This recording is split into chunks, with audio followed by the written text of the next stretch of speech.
시청자 여러분 반갑습니다. 오늘은 지금 메모리 반도체 시장에서 일어나고 있는 한 가지 일부터 짚어드리겠습니다. D램 가격이 30년 만에 가장 가파른 상승 곡선을 그리고 있는 자리입니다. 업계에서는 이 현상을 두고 램마겟돈이라는 표현까지 나오고 있습니다. 올해 2분기 들어 범용 D램 가격은 전분기 대비 45% 추가 상승했고 낸드 가격은 50% 추가 상승한 것으로 집계됐습니다.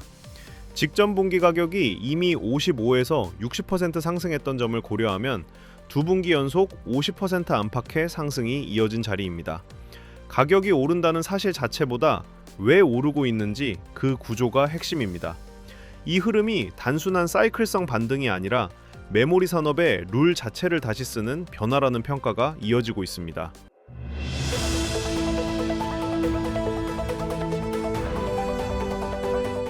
D램 가격이 폭등한 진짜 원인은 공급 쪽에 있습니다.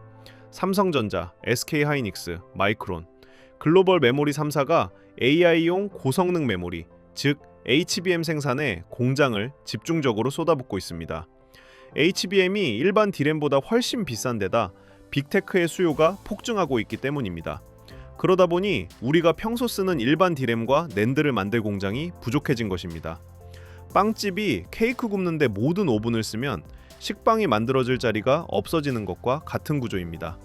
이는 단순히 수요가 늘었다는 차원이 아니라 공급 구조 자체가 바뀐 자리입니다. 시장 조사 기관들은 이 가격 강세가 2027년까지 이어질 것으로 보고 있으며 일부 메모리 회사는 2026년에 만들 물량이 이미 모두 판매된 것으로 발표된 바 있습니다. 메모리가 이렇게 품기가 날 만큼 수요를 끌어당기는 돈은 어디서 시작됐을까? 미국의 거대 IT 기업들, 즉 빅테크입니다. 아마존, 마이크로소프트, 구글, 메타 네 회사가 AI 인프라에 쏟아붓고 있는 자금이 한 해 약 980조 원에 달합니다. 전년 대비 70% 넘게 늘어난 규모입니다. 이 자금이 흘러가는 경로가 핵심입니다. 데이터 센터를 짓고 그 안에 엔비디아 같은 AI 칩을 채우고 그 칩 옆에는 반드시 메모리가 붙어야 합니다. 빅테크가 980조 원을 쓰겠다고 선언한 순간 그 자금의 상당 부분이 결국 메모리를 만드는 회사로 흘러들어오는 구조입니다. 지금 메모리 가격 폭등의 진짜 출발점이 바로 여기에 있습니다. 가격 상승의 또 다른 핵심 동력은 장기 공급 계약, 즉 LTA의 확대입니다. 빅테크들이 메모리를 사는 방식 자체가 완전히 바뀌고 있습니다. 과거에는 분기 단위로 가격을 협상했다면 이제는 5년 단위 장기 계약으로 미리 묶어두는 흐름입니다. 마이크론은 첫 5년 단위 공급 계약 체결을 완료한 것으로 발표됐습니다. SK하이닉스는 일부 LTA에서 최저 가격 보장 조항과 계약액의 10에서 30% 선급금 지급 조건을 논의 중인 것으로 알려졌습니다. 삼성전자는 1분기 실적 컨퍼런스 콜에서 이미 일부 고객사와 단연 공급 계약을 완료한 사실을 공식 확인했습니다.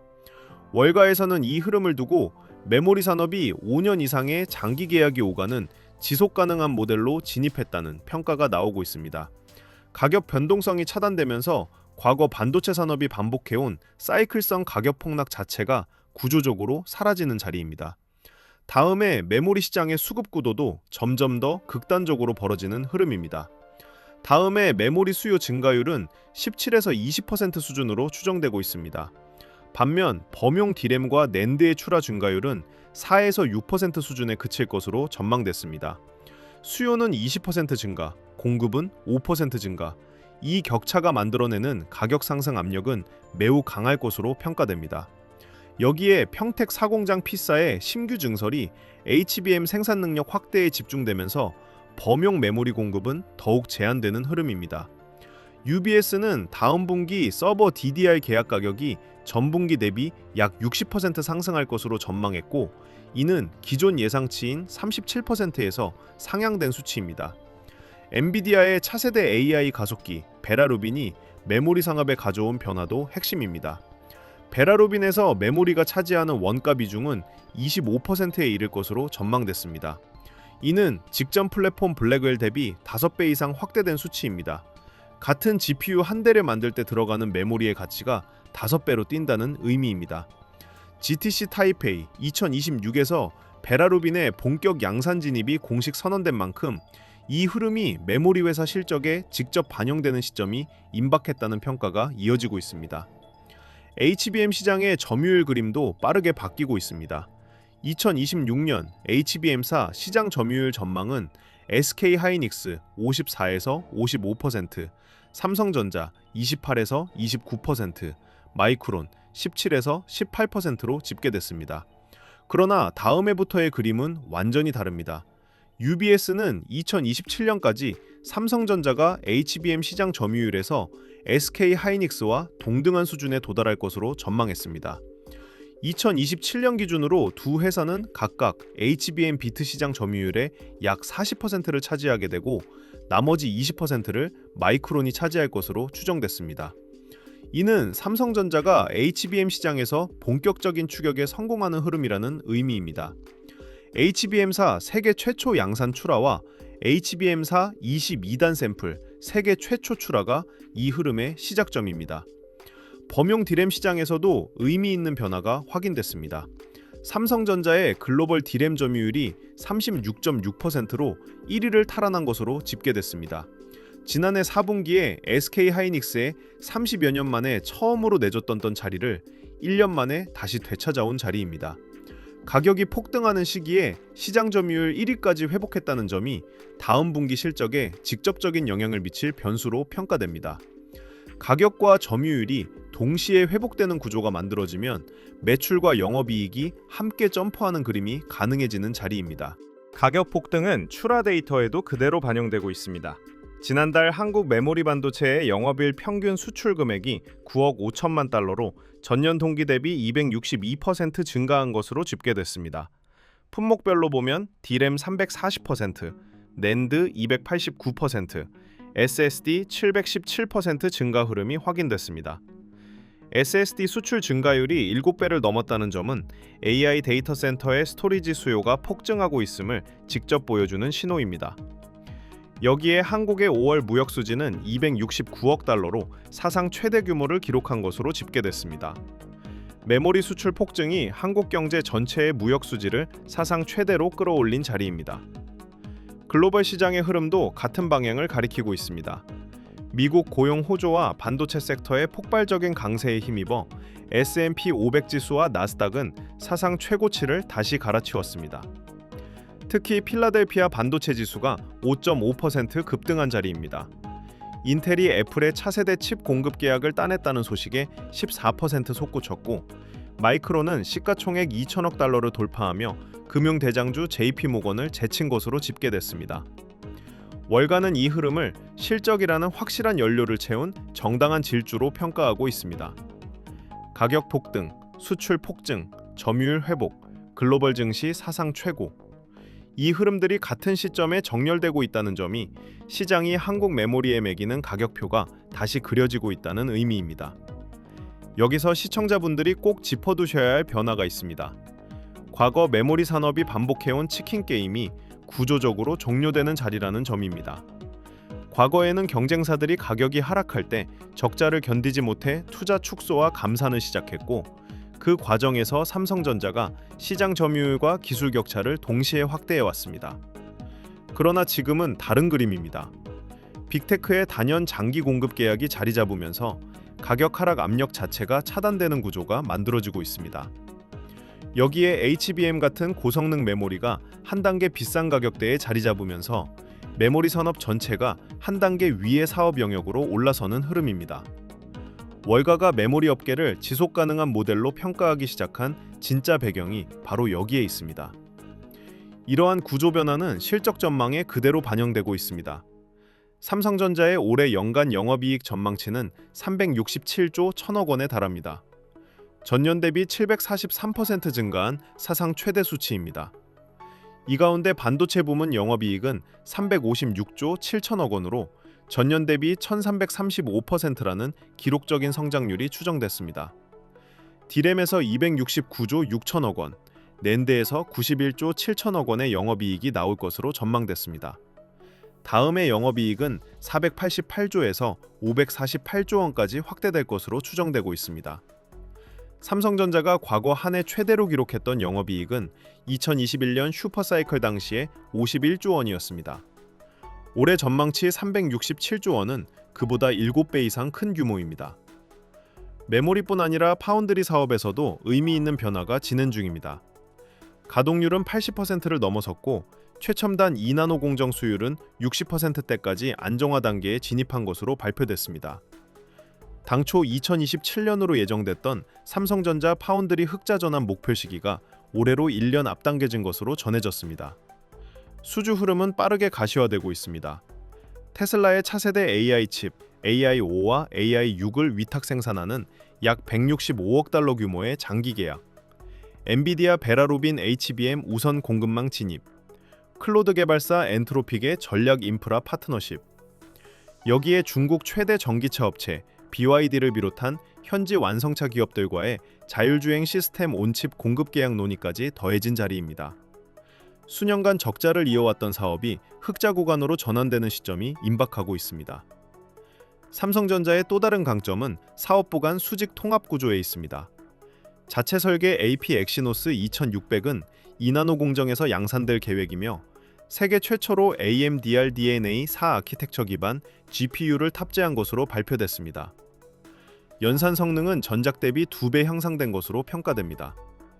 메모리, 파운드리, 시스템 반도체, 이 세 사업부가 자체적으로 연결되는 수직 통합 구조가 본격적으로 가동되는 자리입니다. SK 하이닉스나 마이크론은 파운드리가 없습니다. 엔비디아나 퀄컴은 메모리를 만들지 않습니다. 새 영역을 한 회사 안에서 동시에 가지고 있는 곳은 전 세계에서 삼성전자뿐이라는 점이 부각되는 흐름입니다. 엔비디아가 GTC에서 베라루빈 플랫폼에 필요한 모든 메모리와 스토리지를 전 세계에서 유일하게 적기에 공급할 수 있는 회사는 삼성전자라고 언급한 진짜 이유가 바로 여기에 있습니다. 메모리 수요의 다음 세대 동력도 시야에 들어오고 있습니다. 올해 하반기부터 삼성전자가 지능형 휴머노이드 로봇을 반도체 생산 라인에 직접 투입할 것으로 예상된다는 보도가 이어졌습니다. 휴머노이드 사업은 글로벌 업체와의 직접 협력 및 내재화 두 방향으로 동시에 전개될 전망입니다. AI 데이터 센터, 자율주행, 그리고 휴머노이드. 이 이어달리기 구조에서 각 단계마다 고성능 메모리가 핵심 부품으로 들어가는 자리입니다. 메모리 수요가 단발성 호재가 아니라 다음 세대로 계속 이어지는 구조라는 점이 시장이 한국 메모리에 매기는 가격표를 바꾸고 있는 진짜 이유입니다. 여기서 시청자분들이 꼭 알아야 할 변화가 또 하나 있습니다. 시장이 던지는 질문이 바뀌었다는 점입니다. 지난해까지 시장은 누가 AI에 더 많이 투자하는가를 봤습니다. 투자를 늘린다고 발표하면 주가가 올랐습니다. 그러나 지금은 다릅니다. 시장은 그 투자가 실제로 돈이 되는가를 보기 시작했습니다. 투자한 만큼 수익으로 돌아오는지를 따져보는 단계로 넘어간 자리입니다. 이 변화가 메모리 회사에 의미하는 바는 분명합니다. 빅테크가 돈만 쓰는 단계를 넘어 실제 성과를 내야 하는 단계에 들어섰다면 그들이 쓰는 메모리는 더더욱 성능 좋고 효율 좋은 제품이어야 합니다. 고성능 메모리를 만들 수 있는 소수의 회사, 그 핵심에 있는 삼성전자와 SK 하이닉스의 가치가 오히려 더 또렷해지는 국면입니다. 수급 측면의 변화도 함께 짚어두겠습니다. 국민연금 기금운용위원회는 올해 국내 주식 목표 비중을 기존 14.9%에서 20.8%로 끌어올린 것으로 발표됐습니다. 한 번에 5.9%포인트 상향한 이례적인 조정입니다. 당초 시장에서는 70조에서 80조 원 규모의 잠재적 매도 압력이 부담으로 작용하고 있었습니다. 그러나 한도를 20.8%로 끌어올리면서 매도해야 할 초과분 자체가 크게 줄어드는 자리가 만들어졌습니다. 특히 삼성전자와 같은 시총 1위 종목에 직접적인 영향이 가는 변화입니다. 조정된 국내 주식 목표 비중은 리밸런싱 유예가 종료되는 다음 달 말부터 적용될 예정입니다. 증권가의 시각도 빠르게 움직이고 있습니다. 주요 증권사 4곳이 동시에 삼성전자 목표 주가를 50만 원대 위로 끌어올린 것으로 확인됐습니다. KB증권 53만 원, 미래에셋증권 55만 원, 한국투자증권 57만 원, SK증권 61만 원. 목표 주가 상향의 근거는 3가지로 정리됩니다. 장기 공급 계약, 즉 LTA 확대에 따른 수요 가시성 확보, 다음에 HBM 가격 50% 이상 추가 인상 전망, 그리고 구조적 업황 강세의 장기화 흐름입니다. 여기에 16조 원 규모의 자사주 소각이 진행 중이며 추가 자사주 매입 일정의 시점이 앞당겨질 가능성도 시장 안에서 거론되고 있습니다. 지수 측면의 그림도 빠르게 그려지고 있습니다. 글로벌 투자은행들의 코스피 12개월 목표치가 일제히 상향됐습니다. 골드만삭스 9,000, 노무라증권 1만에서 1만 1,000, 하나증권 1만 380, 국내 증권사가 처음으로 1만 선을 기본 시나리오에 올린 자리입니다. 근거는 결국 실적입니다. 올해 코스피 상장사 예상 순이익은 약 689조 원, 다음에는 893조 원으로 전망됩니다.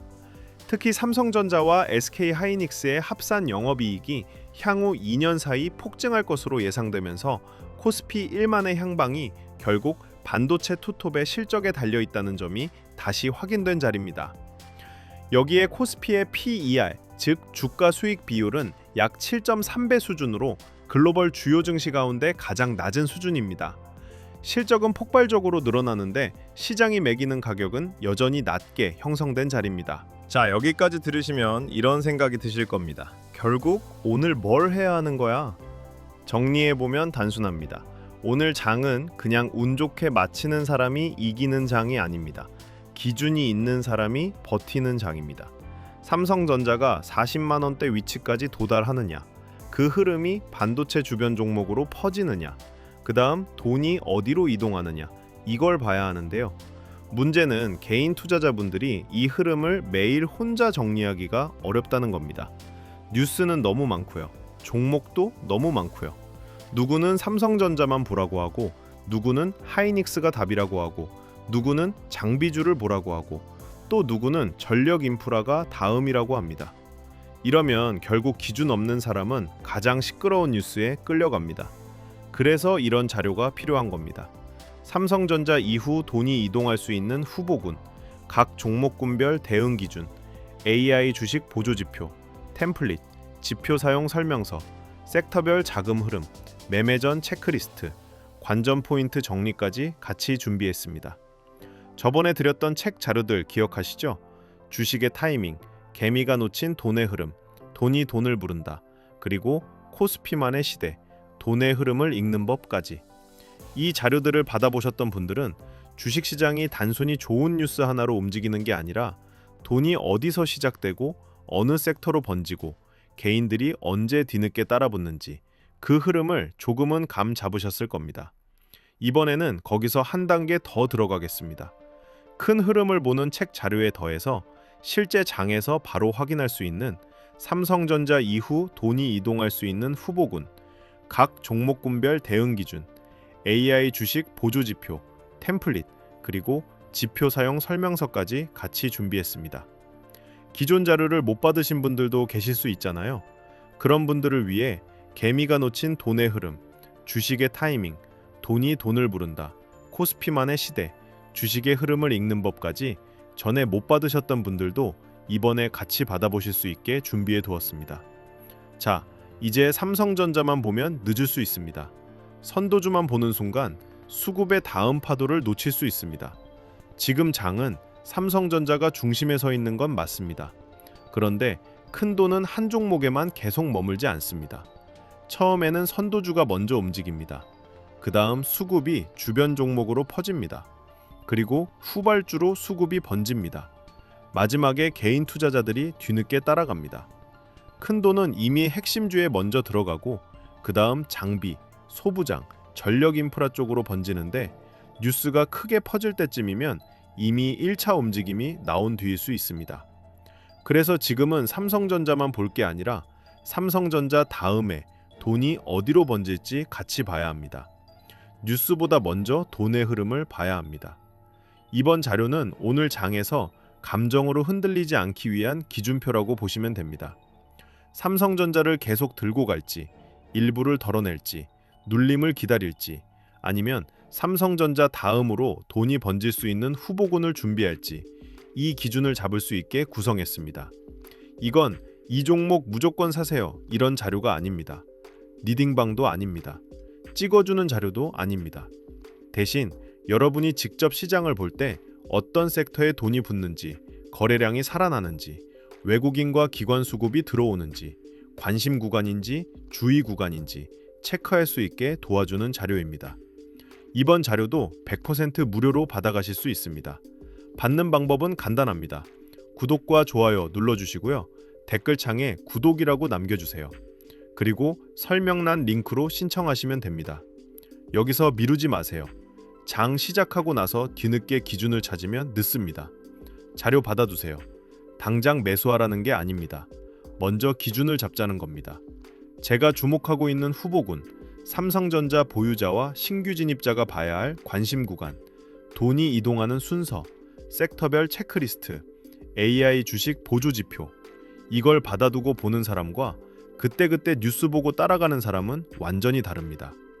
필요하신 분들은 지금 바로 구독과 좋아요 눌러주시고 댓글창에 구독 남기고 설명란 링크로 신청해서 받아두세요. 지금 한국 메모리 산업이 마주한 자리는 분명합니다.